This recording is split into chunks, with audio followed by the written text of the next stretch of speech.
Développé couché.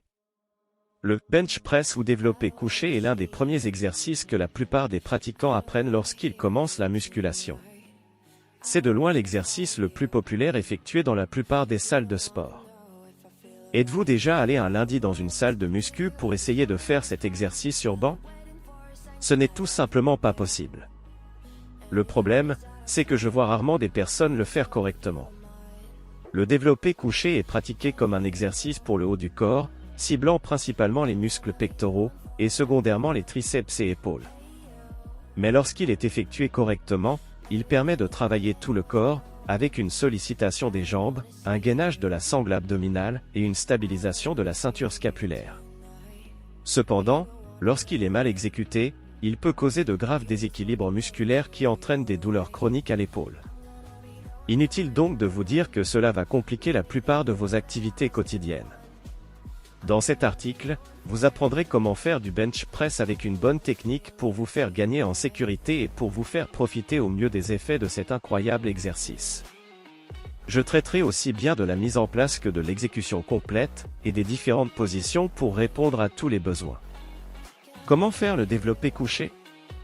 Se mettre sous la barre. Comme pour tout exercice de musculation, une bonne position de départ est impérative pour effectuer correctement un mouvement et le bench press ne fait pas exception.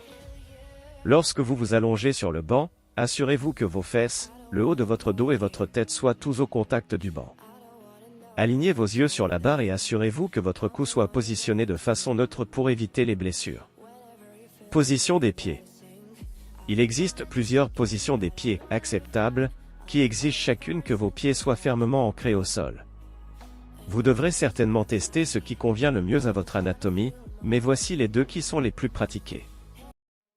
En aucun cas, vous ne devez garder les pieds en l'air ou sur le banc comme on le voit souvent. Cela vous empêche non seulement d'utiliser la force des jambes, mais vous perdrez également une grande partie de votre stabilité. Ces deux éléments sont nécessaires pour exécuter correctement le mouvement et vous permettre de progresser. Si le banc n'est pas adapté à votre taille ou si vous n'avez pas la mobilité nécessaire pour garder les pieds au sol, placez quelques planches sous vos pieds pour vous donner une surface stable sur laquelle vous pourrez vous appuyer. Position des mains et prise de la barre.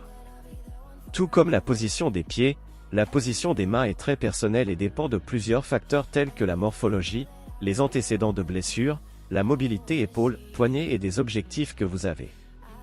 Je recommande à la plupart des gens d'adopter un écartement confortable, moyen, des mains au développé couché.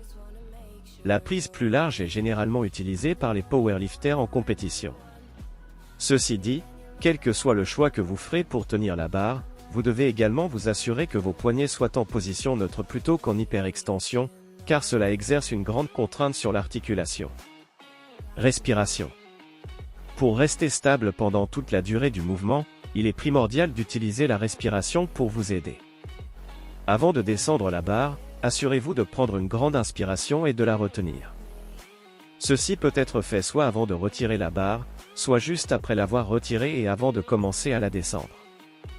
Cette technique vous aidera à produire une forte tension sur tout le corps lorsque vous descendrez la barre jusqu'à votre poitrine. Il existe plusieurs façons d'expirer et celle que vous utiliserez dépendra de vos objectifs et de votre expérience. Une des façons est d'expirer tout en haut de chaque répétiteur lorsque la barre est stable, ce qui vous permet de reprendre une autre grande respiration avant de redescendre la barre. Vous pouvez aussi expirer lentement à travers vos lèvres pincées lorsque vous poussez la barre vers le haut. Si vous le pouvez et que vous avez un bon niveau, vous pouvez retenir votre respiration sur plusieurs répétitions.